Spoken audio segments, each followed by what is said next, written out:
Bude na námestí Andreja Hlinku futbalové ihrisko dočasné, kde sa budú môcť zapojiť, alebo už dnes sa vedia zapojiť aj samotní obyvateľia mesta.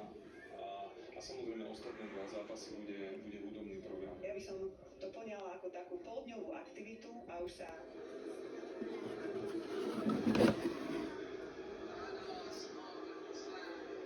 Tak čo, už sme všetci.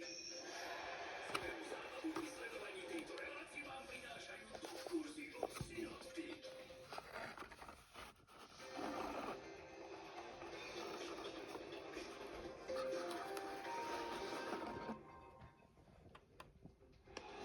Svetová jednotka vo finále French Open. Hre o titul aj vyčerpaný Djokovic. Máte menší hlad v prípade Kristiána, to tak nie je.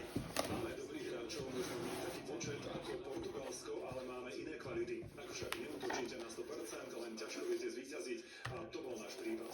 Portugalsko naposledy zdolalo Nemecko na majstrovstvách Európy v roku 2000. Pred 25 rokmi sa presadil Sergio Conceição, otec Francisca, ktorý skoroval včera. Je to historický zápas. V druhom polčase sme dominovali. Musíme si to predfinálne zanalizovať. Dúfam však, že sa to vlie do pamäti všetkých fanúšikov.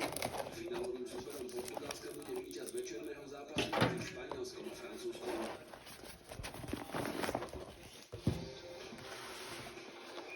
Španielska 21 na Eure bez ďalšej hviezdy Barcelony. Futbalisti Austrálie sa priblížili k postupu na majstrovstvá sveta. Po 3 rokoch končí na lavičke Juventy Michalovce tréner Peter Kostka. Víťaz ankety o najlepšieho trénera ženského tímu sa rozhodol ukončiť zmluvu platnú aj na ďalšiu sezónu. Novú výzvu našiel v Poľsku. S Michalovčankami sa Kostka prebojoval dvakrát do semifinále a Až 6 olympijských šampiónov z Paríža. azijskej kvalifikácii o postup na budúcoročné majstrovstvá sveta našiel futbalisti Japonska premožiteľa až v 9. zápase, keď už mali istotu postupu. Slávite skupiny podľahli v Perte domácej Austrálii najvyšším